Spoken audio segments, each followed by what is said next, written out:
Bonjour à toi, chers spectateurs. Entrons dans le monde des universités de prestige américaines et des conflits interraciaux, malheureusement, avec Dear White People de Justin Simien.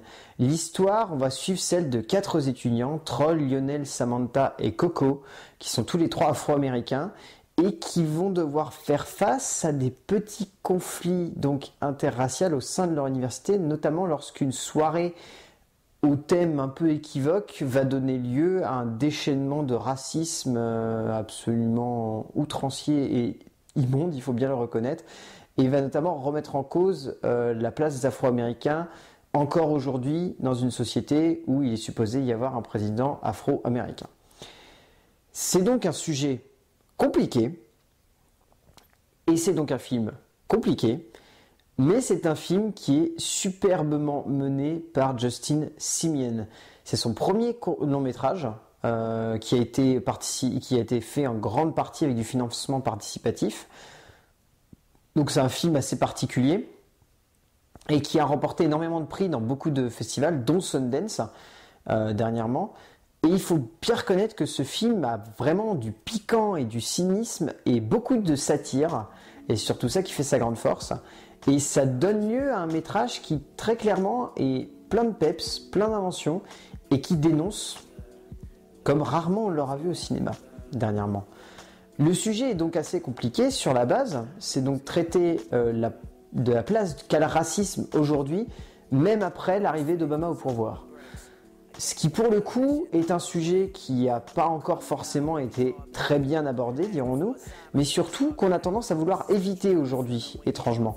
On ne sait pas pourquoi, la présence d'Obama au pouvoir n'a pas empêché un déchaînement de racisme absolument inconséquent depuis 4 ans, depuis 4-5 ans, et a notamment donné lieu donc à ce qui fait le centre du film, des espèces de soirées où des blancs se griment en noir en se peignant le visage. Concept qui en France semble complètement fou, mais qui aux États-Unis est limite devenu une coutume et a donné lieu à des soirées absolument immondes, dont le générique de fin est entièrement constitué. Et voilà, donc ça a donné lieu à une réflexion sur est-ce qu'encore aujourd'hui, le racisme, c'est pas quelque chose qui est toujours autant présent dans la société américaine et que la présence d'un président noir, ça change pas grand-chose finalement. Au niveau du scénario, donc c'est Justin Simien, scénario et réalisateur. Au niveau du scénario, il a vraiment structuré son film comme une satire, c'est-à-dire en nous plantant le décor, en se moquant des stéréotypes des films d'étudiants, etc. et en jouant sur les codes du teen movie à l'américaine. C'est-à-dire en s'amusant de ce qu'on a d'habitude, en s'amusant des clichés, parce qu'il faut bien le reconnaître, malheureusement, tous les personnages de ce film sont des clichés ambulants. Pas vraiment des clichés, plutôt des stéréotypes. Et de ce point de vue-là, on peut se poser des questions, parce que forcément, on se dit « Oh là là, on a déjà vu ça 1000 fois, qu'est-ce que ça apporte au film ?» Et bien beaucoup, puisque justement ces stéréotypes sont utilisés pour défendre une certaine vision de l'Amérique. C'est-à-dire, par exemple, Samantha porte en elle une vision de l'Amérique dans la pure veine de Rosa Parks et Martin Luther King, c'est-à-dire elle veut défendre les droits des Afro-Américains dans une société qui visiblement n'a pas tendance à vouloir les défendre justement. Troy, c'est plutôt la nouvelle génération à la Obama. Lionel, c'est typiquement le genre de personnage qui veut absolument rentrer dans le monde des Blancs, entre guillemets. Et Coco aussi. C'est des personnages qui sont vraiment très intéressants parce qu'ils montrent tous une vision de ce qu'on veut défendre aujourd'hui et 4 manières de le défendre. En se confondant avec les blancs et en essayant de montrer que voilà, il n'y a pas tant de différence que ça, en levant le poing et en montrant qu'on est contre les stéréotypes et les clichés, en jouant sur les stéréotypes et les clichés qu'on a des noirs. Enfin, voilà, il y a énormément de travail de ce point de vue. Justin Simien, à travers son scénario, essaye vraiment de le distiller et il y a énormément de réflexion là-dessus, que ce soit à travers le montage, que ce soit à travers l'écriture, notamment de certaines scènes où on se base sur le bouquin qu'aurait écrit Samantha et où elle décrit certaines scènes clichés qui décrivent et qui déchroniquent aussi une certaine forme de racisme caché aujourd'hui. Notamment une scène où elle explique qu'elle fait un test du pourboire, en gros, où par succession, si un noir est allé dans un café et qu'il a laissé un mauvais pourboire, quand il va y avoir un autre noir qui va venir ensuite, les préjugés vont faire qu'on va se dire il va se passer la même chose et donc résultat on gère moins bien cette personne-là. C'est un peu cette idée-là qui gêne tout le film, c'est-à-dire de se dire finalement il y a des amalgames qui sont faits très rapidement et ça a tendance à donner des très mauvaises images à certaines personnes et ça a tendance surtout à donner une très mauvaise image, on va dire pas du racisme mais de notre société moderne qui s'enterre dans une forme de racisme caché qu'elle ne veut pas assumer, mais qui pourtant est présent. Et Justin Simien, c'est le centre de son film. Au niveau de la mise en scène, c'est un peu bancal, malheureusement. Il y a des bonnes idées de la part de Justin Simien, notamment des plans frontales qui viennent très régulièrement, qui rappellent un petit peu un certain cinéma japonais des années 70 et 60, où on devait confronter l'émotion de manière frontale pour la comprendre. Et là, on l'a un peu une nouvelle fois, de la part de Simien, et ça rend plutôt bien, même si voilà, ça reste assez facile comme manière de faire, et voilà, on a déjà vu ça. Mais pour autant, ça rend quand même plutôt bien, donc de ce point de vue-là, il y a quand même un vrai effort qui est fait.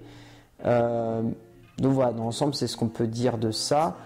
Après, oui, il n'y a pas grand-chose à en dire au niveau de la mise en scène, elle est très bien faite, elle est très simple, il y a des cartons qui viennent régulièrement soit chapitrer le film, soit indiquer une piste qu'il faudrait suivre. Et de ce point de vue-là, c'est assez intéressant. Les cadrages sont très simples. Il a tendance à utiliser une caméra fixe, ce qui apporte pas mal de dynamisme, mais surtout de réflexion, parce qu'il y a un travail du cadre qui est très très bien fait, notamment certaines scènes d'opposition entre un personnage qui a une certaine vision et un groupe de personnages qui a une autre vision, qui semble aller dans la direction de cette personne-là, mais pas vraiment. On pense tout de suite à une scène avec Samantha, en fait, où elle va se retrouver à dire à un de ses amis, pourquoi tu agis comme un certain Malcolm X, tu sais bien que c'est trop violent. Et lui, de son côté, il va être défendu par 4 autres personnes qui sont à fond dans ce combat-là. Et donc, résultat, d'un côté, on va nous montrer Samantha tout seul, et de l'autre côté, on va nous montrer 5 mecs prêts au combat, alors qu'elle est encore hésitante. Et c'est tout ce qui drive tout ce film, c'est de montrer 4 marginaux qui essayent de se défendre dans un monde qui voudrait les faire rentrer dans des cases, et dont ils refusent complètement cela. Donc, de ce point de vue-là, c'est toujours très intéressant. Au niveau des acteurs, on retient surtout 3 acteurs. Taylor James Williams, qui campe le personnage de Lionel, qui est vraiment excellent. Il explose et il campe un protagoniste absolument magnifique tout au long du film. Il est vraiment quasi parfait tout le long du métrage, et de ce point de vue-là, c'est vraiment très très bien. Après, on a aussi dans les rôles secondaires Tessa Thompson, qui campe le personnage de Samantha White, qui est très très bien aussi. Et on a Kyle Gallner, qui campe le personnage de Kurt, on va dire le blanc raciste entre guillemets, qui est vraiment très très bien aussi, et qui campe un personnage qui est très ambigu et qui est très subtil, et il arrive très très bien à le jouer. Et pour revenir sur Tessa Thompson, elle est vraiment éblouissante dans le film. Elle campe un personnage qui est très très compliqué, et pourtant elle le maîtrise vraiment bien. Et dans l'ensemble, moi, c'est vraiment sa performance qui apporte beaucoup au film. Donc, dans l'ensemble, Dear White People, c'est un film qui est d'une intelligence rare, qui est d'une finesse exceptionnelle, qui est vraiment puissant.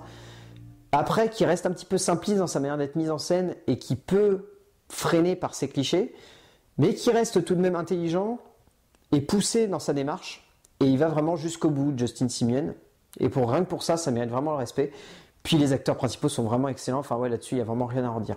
Donc ouais, Dear White People de Justin Simien, c'est un film à voir en salle. Malheureusement, il passe pas dans beaucoup de salles, mais si vous avez l'occasion de le voir, ça vaut largement le coup. C'est un film qui est très intéressant et qui pose énormément de questions sur une société moderne et sur peut-être des idéaux qui n'ont pas vraiment changé depuis beaucoup d'années, et c'est peut-être bien dommage là-dessus. A plus!